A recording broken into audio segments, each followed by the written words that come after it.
Hoy llegamos a la mitad del sexenio del presidente Peña Nieto con un saldo de bajo crecimiento económico para el tamaño de las necesidades del país, pero muy superior al resto de las naciones latinoamericanas. También hay un descenso en los índices de homicidio y secuestro, aunque la inseguridad permanece en diversas regiones del país. Buenas noches, yo soy Ezra Chabot.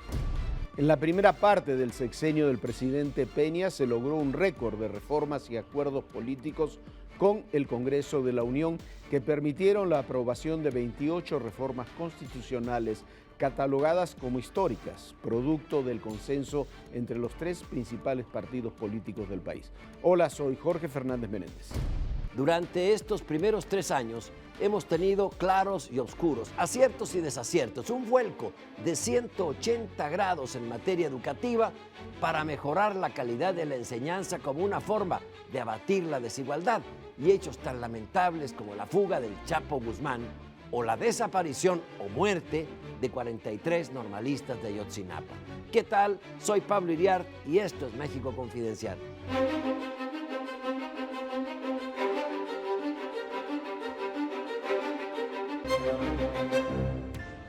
Bueno, 3 años que no han sido ni la gloria ni el infierno.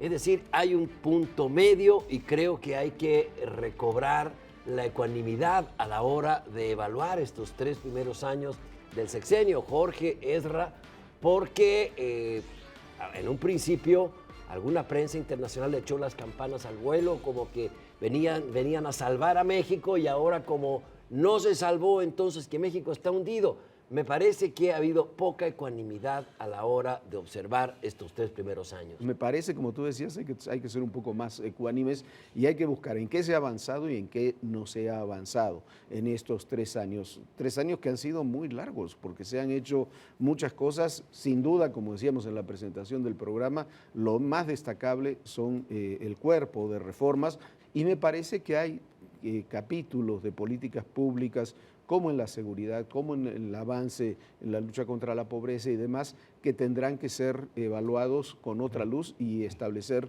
nuevas estrategias de cara al futuro. Lo que queda claro es que cuando se llevan a cabo reformas de este calado como las que se hicieron, se afectan intereses muy poderosos. O sea, hay que recordar que cuando el PRI pierde la presidencia en el 2000, la esperanza era que los cambios los realizaran precisamente la oposición al PRI. En ese momento, los panistas que tuvieron 12 años y que o no pudieron, no quisieron, no supieron cómo hacerlo. Y en este momento, cuando finalmente a través del Pacto por México que funcionó, llevas a cabo reformas, esas reformas golpean, por supuesto, intereses, desgastan enormemente al gobierno. O sea, gobernar desgasta.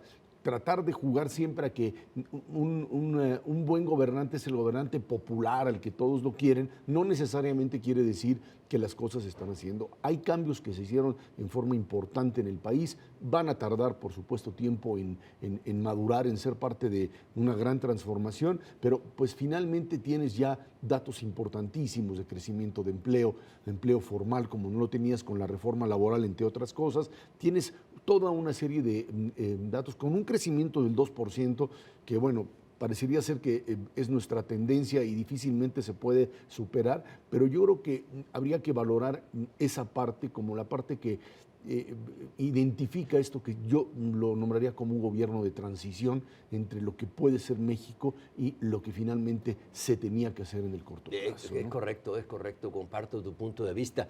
Y me llama la atención, porque han ocurrido cosas negativas en estos 3 primeros años. También ha habido cosas bastante censurables, malas, y otras que han sido pues obra de pleitos entre grupos delictivos que han arrojado unas desgracias enormes en el país. Pienso en el caso Ayotzinapa. Es decir, sí han existido problemas en la actual administración, en lo referente a licitaciones de contratos, etcétera. Pero por otro lado, tenemos avances muy, muy grandes que están a la vista de todos. Iba a decir, me llama la atención que de las principales críticas a este gobierno, los que tratan de infundirnos de que todo está mal, provengan de los admiradores del socialismo bolivariano de Venezuela, donde hay un 180% de inflación, contra un país como México, porque tenemos el 2.4% de inflación anualizada. Es decir, creo que estamos en crecimiento, somos el país que más crece en América Latina, con menor inflación de América Latina y con una proyección positiva que no la tienen otros países, y eso hay que valorarlo en los saberes de este sexenio. ¿Sabes lo que sucede? Que precisamente yo creo que esos avances no están a la vista. O sea, o por lo menos la gente no los percibe a la vista. La reforma energética no la está percibiendo. Ha coincidido todo esto con una caída dramática también de los precios del crudo. Si el crudo estuviera a $100 el barril, por supuesto que eso sería mucho más rápido y tendría más influencia. La reforma educativa apenas ahora se comienza a ver porque hubo 2 años prácticamente ahí junto a la coordinadora muy difíciles de procesar.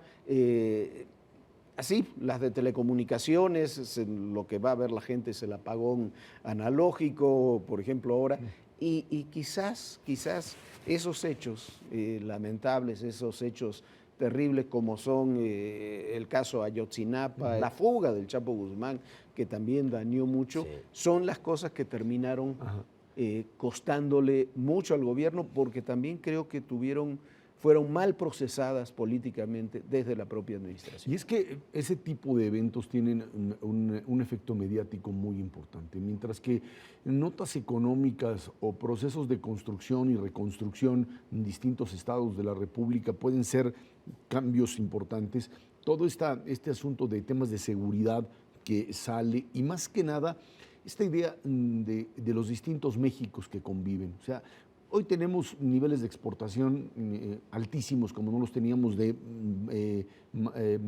productos con alto valor agregado, estados de la República que crecen al 5, al 6, al 9%, y sin embargo toda la zona del centro para abajo tienes todo un problema muy, muy serio, no solo de violencia, sino también de un atraso brutal que por más dinero que le metas, si no cambias la estructura económica no va a funcionar. Es un poco esta idea de que también la Ciudad de México se convierte siempre en el centro motor de lo que sucede, y parecería ser que el país es la Ciudad de México, y creo que ese es un error, por lo menos de lo que podríamos llamar estrategias de comunicación, en donde las partes o los elementos importantes terminan quedando atrapados en medio de esta red de crítica que me parece muy válida, pero que genera en ciertos niveles un ambiente de pesimismo, porque la intención en muchas ocasiones no es la crítica de la oposición, sino el intento. Pero eso pasa en todos los países del mundo. Exacto, o sea, es una crítica interesada en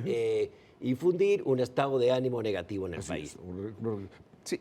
Pero la verdad es que en ese sentido lo que creo que vale la pena diferenciar es, por un lado, lo que es la crítica de la oposición, que sigue siendo totalmente válida, me parece correcto, pero la de aquellas, digamos, estrategias cuyo objetivo no es ni siquiera la lucha por el poder, sino la cancelación o el derrumbe del gobierno. Bueno, pero está bien, pero eso puede ocurrir en todos lados. Yo lo que creo que hay, también ha habido cosas que no se han logrado manejar correctamente, y eso tiene que estar en la evaluación. ¿Por qué? Porque en última instancia la percepción de un gobierno es eso, percepción, cómo se lo percibe.